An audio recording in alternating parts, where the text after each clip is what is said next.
নমস্কার, আমি জ্যোতিষী শ্রী গৌর ভট্টাচার্য। হ্যাঁ, থাম্বনেলটা ঠিকই পড়েছেন যে মিথুন রাশির জাতক বা জাতিকাদের জন্য এই সেপ্টেম্বর মাস কেমন যেতে চলেছে, বা মিথুন রাশির জাতক বা জাতিকাদের জন্য এই সেপ্টেম্বর মাসে কী এমন পরিবর্তন ঘটবে যে সারাটা বছর আপনাকে মনে রাখতে হবে। এই সারাটা বছরের মধ্যে সেরা মাস হতে চলেছে সেপ্টেম্বর মাস। এই মিথুন রাশির জাতক বা জাতিকারা মনোযোগ সহকারে কিন্তু ভিডিও শেষ পর্যন্ত অবশ্যই দেখবেন, নতুন নতুন কিছু তথ্য জানতে পারবেন। এবং আপনি কোথা থেকে ভিডিওটা দেখছেন একটু কমেন্ট বক্সে লিখুন। আপনি কোথা থেকে ভিডিওটা দেখছেন একটু কমেন্ট বক্সে আপনার লোকেশনের নামটা একটু লিখে দিয়ে যান, তবে একটু সুবিধা হবে যে আপনার কোথায় কোথায় আমার ভিডিওটা পৌঁছাচ্ছে। আর আমি জ্যোতিষী শ্রী গৌর ভট্টাচার্য, আমার চেম্বার হলো সারা ভারতবর্ষে একটাই চেম্বার। প্রত্যেক দিন আমি একই জায়গায় বসি, বাঁকুড়া প্রতাপবাগান 6 নম্বর সরণি। যারা আসতে চাইছেন দেখুন বুকিং নাম্বার দেখা যাচ্ছে, সেই বুকিং নাম্বারে যোগাযোগ করে আসুন। বা যারা অনেক দূরে থাকেন তাদের জন্য অনলাইন কনসালটেন্সির ব্যবস্থা আছে, তারা অনলাইনে আমার সঙ্গে কথা বলতে পারেন। অনলাইনে দেখাতে হলে কি করতে হবে, আপনার নাম, জন্ম তারিখ, জন্ম সময়, জন্মস্থান, এই তথ্যগুলো টুক করে পাঠিয়ে দিন। সেই বিষয়ে আপনাকে আমি পুরো বিস্তারিতভাবে জানাবো আমি ওভার টেলিফোন। এবং অনলাইন দেখাতে হলে যে আমার যে পারিশ্রমিক ফিজ আছে সেই ফিজটা আপনাকে অনলাইনের মাধ্যমে পে করতে হবে আগে। যাই হোক, মূল কথাতে আসি, বেশি কথা না বাড়িয়ে মূল আলোচনাতে আসি যে মিথুন রাশির জাতক বা জাতিকাদের জন্য এই সেপ্টেম্বর মাসে কী এমন পরিবর্তন ঘটবে। প্রথমে আমি গ্রহগত পজিশনগুলো একটু বলে দিই যে রাশি সাপেক্ষে, মিথুন রাশি সাপেক্ষে রাশির উপরে বৃহস্পতির আবির্ভাব, এবং দ্বিতীয় স্থানে রাশি থেকে দ্বিতীয়ভাবে বসে আছে শুক্র, তৃতীয়ভাবে বসছে রবি এবং বুধ এবং কেতু, চতুর্থভাবে থাকছে, চতুর্থ স্থানে আছে মঙ্গল, নবম স্থানে আছে রাহু এবং দশমে আছে শনি। এইটা হচ্ছে গ্রহগত একটা স্ট্রাকচার, গ্রহগত একটা পজিশন। এবার শরীর স্বাস্থ্য যদি বলি, হেলথ মোটামুটি ভালো বলবো, কিন্তু রক্ত সংক্রান্ত কোনো যে প্রবলেমগুলো আছে, যে কমপ্লিকেশানগুলো আছে, সেই সমস্যাগুলো একটু বাড়তে পারে। বাকি ওভারঅল যদি যথেষ্ট বলবো, শরীর স্বাস্থ্য হেলথের উপরে ভালো বলবো। অর্থভাগ্য কিন্তু যথেষ্ট ভালো যাবে, কারণ রাশির উপরে বৃহস্পতির আবির্ভাব এটা কিন্তু খুব চারটিখানি কথা কিন্তু নয়।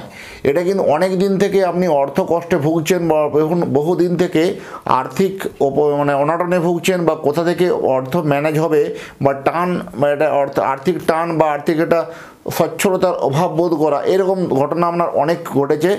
এবার কিন্তু সেই সব দিন কিন্তু আপনার শেষ হতে চলেছে। এবার কিন্তু মুখে আপনার হাসি ফুটবে, মুখের হাসিটা এবার চড়া হবে। কারণ এই আপনার সবথেকে যে ভালো সময় যাবে যে সেপ্টেম্বর মাসের, যথেষ্ট কিন্তু আপনার আর্থিক জায়গাটাতে অত্যন্ত ফুলে ফেপে উঠবেন, অত্যন্ত ভালো হবে। তাতে ব্যবসা করুন বা চাকরি করুন বা সেলফ প্রফেশন থাকুন, যাই করুন না কেন, অল ওভার আপনার আর্থিক অবস্থা ভালো হবে। দ্বিতীয় বলবো, পরের কথা হচ্ছে প্রেমের জায়গা। প্রেমের জন্য কিন্তু এই সময় কিন্তু যথেষ্ট ভালো সময়, কারণ এই সময় আপনার অনেক দিনের কোনো হারানো প্রেম বা পুরনো অনেক দিন ধরে কোনো ঝামেলা ঝঞ্ঝট হয়ে সেই প্রেম আপনার কেটে গেছিলো, পুনরায় কিন্তু নতুন করে কানেক্ট হতে পারে, নতুন করে যোগাযোগ হতে পারে। প্রেমের জায়গাটা কিন্তু যথেষ্ট কিন্তু ভালো বলবো।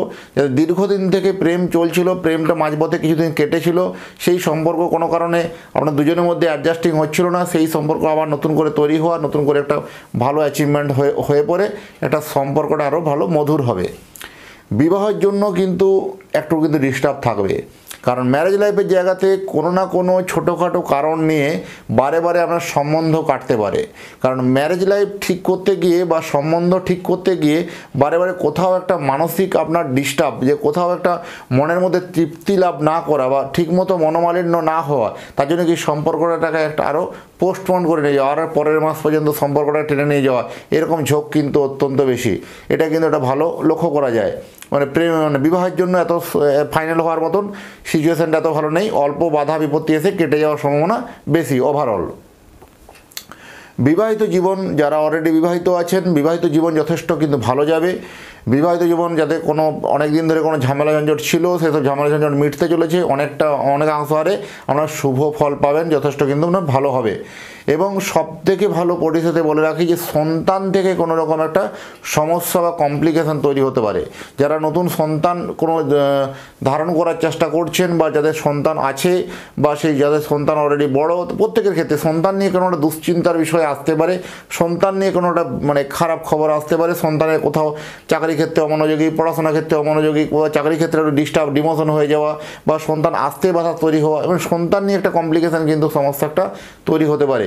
তো সেই সকল বিষয় নিয়ে বলবো, যদি সন্তানের জন্মছক বা জন্মকুণ্ডলী যদি তৈরি করতে হয়, তাহলে আপনি সন্তানের নাম, জন্ম তারিখ, জন্ম সময়, জন্মস্থান এগুলো পাঠিয়ে দিন। আপনার সন্তানের পুরোপুরি পুঙ্খানুপুঙ্খভাবে বিচার বিশ্লেষণ করে আপনাকে একটা সন্তানের গাইডলাইন করতে পারবো যে সন্তানের জীবনে গতিপথটা কোন দিকে হবে। অনেক দিন থেকে দেখছেন সন্তান একটু বেপরোয়া হয়ে যাচ্ছে বা আপনাদের কথাবার্তার বাইরে চলে যাচ্ছে, একটু কথাবার্তার অবাধ্য হচ্ছে বা মানসিকভাবে একটা ডিস্টার্বনেস চলেছে, পড়াশোনার মান কমে যাচ্ছে, তাহলে এখনই কিন্তু আপনার সেটা চেক করে নেওয়া উচিত বা এখনই সেটা চেক করে তার কি প্রতিকার প্রতিহত করা অবশ্যই কিন্তু প্রয়োজন আছে। কারণ সন্তান নিয়ে একটা দুশ্চিন্তা বাড়ার বিষয়ে কিন্তু সম্ভাবনা আছে। আর আমার কাছে জ্যোতিষ দেখাতে হলে একটা কথা তো বারবার ধরে মানে প্রত্যেকটা ভিডিওতে বলি যে নিজের প্রবলেম নিজে থেকে বলবেন না, বলবো আমি, পথ দেখাবো আমি। একটা জন্মছক বা একটা জন্মকুণ্ডলী দেখে কিভাবে একটা আপনাকে গাইডলাইন করে দেওয়া যায় যে জীবনে কোথা থেকে কোথায় পৌঁছাবেন তার একটা রূপরেখা বা একটা রুট ম্যাপ বানিয়ে দেবো কিন্তু আপনার জন্মকুণ্ডলী দেখে। সেই রুট ম্যাপ অনুযায়ী জীবনে কিন্তু প্রচুর কিন্তু সাকসেসের জায়গাতে কিন্তু আপনি পৌঁছাতে পারবেন। সেটাকে যদি অনলাইন যদি দেখাতে হয় তাহলে আপনি হোয়াটসঅ্যাপ নাম্বারে যোগাযোগ করুন। পিতামাতার শরীর স্বাস্থ্য নিয়ে মোটের উপর কিন্তু ভালো যাবে। পিতামাতার শরীর স্বাস্থ্য নিয়ে দুশ্চিন্তার বিষয় কিছু নেই। যারা আর্থারাইটিস প্রবলেম নিয়ে কোনো হাড়ের সমস্যা নিয়ে ভুগছেন তাদের জন্য ওভারঅল একটু ডিস্টার্বনেস আসতে পারে। সরকারি চাকরি ক্ষেত্রে যথেষ্ট হঠকারী বাড়তে পারে। এই হঠকারী করে কোথাও একটা কোনো ভুল সিদ্ধান্ত নিয়ে ফেলা বা হঠাৎ করে কোনো কথা বলে ফেলা বা বেফাস মন্তব্য করে ফেলা, যারা বিশেষ করে সরকারি কর্মচারী তাদের জন্য এই সময় একটু কথাবার্তার মধ্যে রাশ টানা উচিত। কথাবার্তা একটা কোথাও কি বললো মিস ল্যাঙ্গুয়েজ আপনি ইউজ করে নিলেন বা কোথাও একটা বাজে কথা বললেন বা বাজে কমেন্টমেন্ট করে দিলেন, সেইগুলো পরবর্তীকালে আপনার জন্য একটা ইস্যু হয়ে দাঁড়াতে পারে, সেগুলো একটা কমপ্লিকেশন তৈরি হতে পারে। তাই বলবো সেগুলো সচেতন থাকা অবশ্যই দরকার আছে। বেসরকারি ক্ষেত্রে চাকরি কিন্তু যথেষ্ট কিন্তু এই সময় ভালো। আপনার টার্গেট ওরিয়েন্টেড যারা জব করেন তাদের জন্য টার্গেট তো আপনার হচ্ছেই, প্লাস পরিবর্তন হওয়ার সম্ভাবনা বেশি বা প্লাস কর্মযোগটা উন্নতি হওয়ার সম্ভাবনা, পদোন্নতি হওয়ার সম্ভাবনা কিংবা কর্মসূত্রে আপনাকে দূরে কোথাও যেতে হবে, সেটা কিন্তু আপনার পজিটিভ সাইন। সাপোজ আপনি 100 টাকা বেতন পাচ্ছিলেন, সেই বেতনটা আপনার 130 টাকায় পৌঁছে গেল, মানে 30% আরও হাইক হয়ে গেল বা 20% আরও হাইক হয়ে গেল, এরকম একটা কিন্তু সম্ভাবনা কিন্তু অত্যন্ত প্রবল। এটাও কিন্তু খুব ভালো বলবো যে বেসরকারি ক্ষেত্রে চাকরির ক্ষেত্রে যথেষ্ট কিন্তু ভালো। এবং আত্মীয় স্বজনের থেকে কিন্তু বিপদ বাড়বে। এই আত্মীয় স্বজন থেকে অর্থ অপচয় বাড়বে। এই সময় ভুল বোঝাবুঝি বা মিসআন্ডারস্ট্যান্ডিং হওয়ার একটা প্রবণতা বেশি, সেই সব দিক দিয়ে একটু সচেতন থাকা অবশ্যই প্রয়োজন আছে। বন্ধুবান্ধব কিন্তু মোটের ওপর কিন্তু ভালো নয় বলবো। বন্ধুবান্ধবের জায়গা থেকে কোথাও ঠকতে পারেন। অনেক দিন ধরে আপনার প্রিয় বন্ধু বা নিকট বন্ধু ছিল, সেই বন্ধু থেকে কোনোভাবে আপনার একটা কোথাও ব্যবহারের মধ্যে কোথাও আপনি একটা অনীহা দেখতে পাবেন বা ব্যবহারের মধ্যে কোথাও একটা ফারাক দেখতে পাবেন। তাই কিন্তু সেই বন্ধুস্থানীয় জায়গাটা কিন্তু ডিস্টার্বনেস তৈরি হতে পারে, সেখানেও একটু সচেতন থাকা অবশ্যই দরকার আছে। প্রপার্টি কেনা এবং বিক্রি করা, প্রপার্টির জন্য প্রপার্টি ভাগ্য ভালো। অনেক দিন ধরে কোনো প্রপার্টি আপনি কেনার জন্য একটা প্ল্যানিং করছিলেন, স্বপ্নের একটা বাড়ি বা স্বপ্নের একটা জায়গা, কোথাও একটা প্ল্যান প্রিপারেশন নিচ্ছিলেন, কোনো প্রজেক্ট তৈরি করার প্ল্যানিং করছিলেন, সেই প্রজেক্টটা আপনার অনেকটা কিন্তু ফুলফিল এগোতে পারে। ল্যান্ড প্রপার্টি কেনার ক্ষেত্রে আপনার জন্য যথেষ্ট শুভ সময়। বা আপনি কোনো প্রপার্টি কিনে রেখেছিলেন ইনভেস্টমেন্ট হিসাবে, কোনো কিনেছিলেন, কোনো সময় বিক্রি করবেন, সেই প্রপার্টি একটা বিক্রি করে আপনার একটা মোটা অঙ্কের টাকা পয়সা আসার সম্ভাবনা অত্যন্ত কিন্তু প্রবল বলবো। এটাও কিন্তু যথেষ্ট একটা ভালো পজিটিভ দিক। প্রপার্টি ভাড়া যথেষ্ট, যারা কোনো ভাড়া দিয়ে ইনকাম করেন তাদের জন্য প্রপার্টি ভাড়া, রেন্টে কোনো যে ভাড়াগুলো অনেকদিন ধরে আটকে ছিল, ভাড়া হচ্ছিল না, সেসব জিনিসগুলো যথেষ্ট ভালো হবে। গৃহবধূদের জন্য, হাউস ওয়াইফের জন্য সবথেকে ভালো সময় যাবে এই সেপ্টেম্বর মাসে। আপনাকে অনেক অবহেলিত করেছিল, অনেক অপমানিত করেছিল, অনেক লাঞ্ছিত করেছিল, এবার কিন্তু আর নয়। এই যারা হাউস ওয়াইফ, যারা বাড়িতে থাকেন, গৃহবধূ যারা, এই গৃহবধূর জন্য এই সময় তাদের মান যশ নেম ফেম তৈরি হবে, আপনাদের গুরুত্ব বাড়বে, আপনার কথাকে ভ্যালু দেবে, আপনার কথাকে মান্যতা দেবে। এটা কিন্তু একটা ভালো পজিটিভ সাইন লক্ষ্য করা যায়। যারা অবসরপ্রাপ্ত জীবনযাপন করছেন বা অবসরপ্রাপ্ত জীবনকালীনে এই সময় একটা কোনো দেবস্থান ভ্রমণ হওয়ার সম্ভাবনা বেশি। মানসিক দুশ্চিন্তা একটু বাড়বে বা সেই সব মানসিক দুশ্চিন্তাগুলো অনেক দিন ধরে বেড়েছিল সেটা কিন্তু মিটবে আর কি। মানে বেড়ে গিয়েও কিন্তু অনেক দিন ধরে বেড়েছিল মানসিক দুশ্চিন্তা, কোনো সংসার নিয়ে, কোনো ঝামেলা ঝঞ্ঝট নিয়ে মানুষ মেন্টালি ডিপ্রেশন বেড়েছিল, সেই ডিপ্রেশনগুলো কিন্তু না কিছুটা হলেও কমতে শুরু করবে এবং সেটা অনেকটা লাঘব হবে। শরীর স্বাস্থ্য নিয়ে একটু ভুগতে পারেন, বিশেষ করে সিনিয়র সিটিজেনদের জন্য বলবো শরীর নিয়ে একটু সচেতন হন। শরীর নিয়ে হলে বিশেষজ্ঞ ডাক্তারের পরামর্শ নেওয়া বা তাদের গাইডলাইন অনুযায়ী চলাটা অবশ্যই কিন্তু উচিত। ফাটকা আয় বাড়বে। শেয়ার মার্কেট, লটারি জন্য যথেষ্ট ভালো সময়, বা এই সময় শেয়ারে কোনো ইনভেস্টমেন্ট করলে আপনার জন্য ভালো হবে।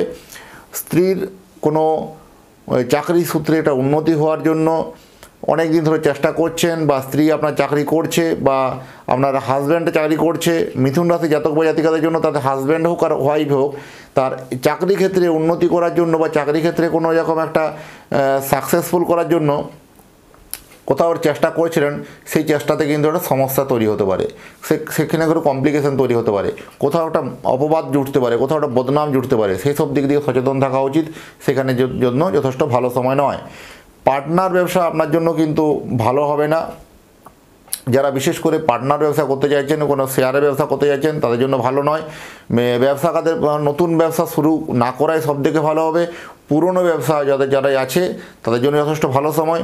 লোহা ব্যবসা, যে কোনো মেটালের ব্যবসা ভালো, বস্ত্র ব্যবসা ভালো, এক্সপোর্ট ইম্পোর্ট ভালো, যে শেয়ার ট্রেডিং ভালো, বা সেল প্রফেশনে যারা যুক্ত আছেন তাদের জন্য এই সময় কিন্তু ভালো যাবে। এই ছাত্রছাত্রীদের রিলেটেড কোনো প্রোডাক্ট, স্টুডেন্ট রিলেটেড কোনো আইটেমে যারা ব্যবসা করেন, কোনো ম্যানুফ্যাকচারিং ইউনিট করেন, তাদের জন্য এই সময় কিন্তু যথেষ্ট সোনাই সোহাগা, যথেষ্ট কিন্তু একটা ভালো সময় বলা যায়। গুপ্ত শত্রুতা কিন্তু আপনার বাড়বে। এই গুপ্ত শত্রুতার ক্ষেত্রে আপনার রাজনীতির কেরিয়ারে আপনাকে কিন্তু একটা অনেকটা কিন্তু পিছিয়ে দেবে। এই আপনি পলিটিক্সে আপনাকে এতদিন থেকে অনেক কিছু গুরুত্ব দিচ্ছিল, হঠাৎ করে আপনার এগেনস্টে মানে ভিতরে ভিতরে কোথাও একটা আপনাকে কোথাও মানে একটা ফাঁদে ফেলার চেষ্টা, বা কোথাও আপনার নামযশটাকে কমিয়ে দেওয়ার চেষ্টা, এরকম দমিয়ে দেওয়ার চেষ্টা আপনার কিন্তু করে আসছিলো, তারা কিন্তু এবার কিন্তু সাকসেস হয়ে যাবে। আপনার কিন্তু সেখান থেকে কোনো সাইড করে দিতে পারে। পলিটিক্যালের ক্ষেত্রে আপনার পলিটিক্যাল কেরিয়ারে কিন্তু এই মাসের জন্য আপনার জন্য যথেষ্ট ভালো নয়। সেই সব ক্ষেত্রে হলে কী হবে, বিশেষ করে আপনার জন্মকুণ্ডলীকে দেখে তার প্রতিকার প্রতিবিধানের প্রয়োজন আছে, তো সেইগুলো একটু কাউন্সিলিং করতে পারেন। যাই হোক, আপনি ভিডিওটা কোথা থেকে দেখছেন একটু কমেন্ট বক্সে লিখে দিয়ে যান, এবং চ্যানেলটা যদি এখনও সাবস্ক্রাইব না করে থাকেন দয়া করে প্রত্যেককে রিকোয়েস্ট করবো যে চ্যানেলটাকে একটু সাবস্ক্রাইব করুন। আর আমি জ্যোতিষী শ্রী গৌর ভট্টাচার্য, আমার চেম্বার হলো সারা ভারতবর্ষে একটাই চেম্বার, অন্যান্যদের মধ্যে পাড়ায় বিশেষ চেম্বার নেই, বা বিভিন্ন শহরে চেম্বার নেই। প্রত্যেক দিন আমি একই জায়গায় বসি, সকাল 8টা থেকে রাত্রি 8টা। যদি আসার মনে হয় বা সঠিক বিচার জানতে চাইছেন, তাহলে কিন্তু আপনাকে আসতেই হবে। একবার জন্মছকটাকে বিচার করে দেখুন, ফারাক নিশ্চয়ই পাবেন, ডিফারেন্স নিশ্চয়ই পাবেন। যাদের জ্যোতিষের প্রতি ভক্তি, বিশ্বাস, শ্রদ্ধা উঠে গেছে, তাদেরকে বলবো অন্তত একবার নিজের জন্মছকটাকে অ্যানালাইসিস করান। একবার অ্যানালাইসিস করালে কিন্তু লাইফে কিন্তু আপনি জীবনে আবার জ্যোতিষের প্রতি বিশ্বাস, ভরসা কিন্তু আপনার পুনরায় কিন্তু ফিরে পাবেন। আর আমার কাছে দেখাতে হলে আমি তো প্রথমেই বলবো অতীত জীবনের কথা হলে আগে বলি, তারপরে বলবো বর্তমান জীবনের কথা, তারপরে আসবে ভবিষ্যৎবাণীর কথা। এই অতীত জীবন আর বর্তমান জীবন যখন আপনার ম্যাচ করে যাবে, তবেই আমার বর্তমান বা ভবিষ্যৎবাণীগুলোর কথাগুলো আপনি বিশ্বাস করবেন বা মানবেন। এইভাবেই আমি প্রেডিকশন দিতে ভালোবাসি। দীর্ঘ 2010 সাল থেকে এই প্রফেশনে আমি যুক্ত আছি। আর আমার সম্বন্ধে আরও জানতে হলে গুগলে গিয়ে সার্চ করে লিখুন অ্যাস্ট্রোলজার গৌর ভট্টাচার্য। গুগলে গিয়ে লিখুন অ্যাস্ট্রোলজার গৌর ভট্টাচার্য লিখুন, সেখানে সার্চ করুন, আমার সম্বন্ধে সব তথ্য সমস্ত কিছু জানতে পারবেন। যাই হোক, এতক্ষণ ধরে যারা লাইভ অনুষ্ঠানটা আমার পুরো দেখলেন, তাদেরকে এবং তাদের পরিবারের প্রতি মঙ্গল কামনা করে আজকের লাইভ অনুষ্ঠানটাকে এখানেই বিদায় নেব। ভালো থাকবেন, আবার দেখা হবে নতুন একটা তথ্য নিয়ে, নতুন একটা এপিসোড নিয়ে। নমস্কার।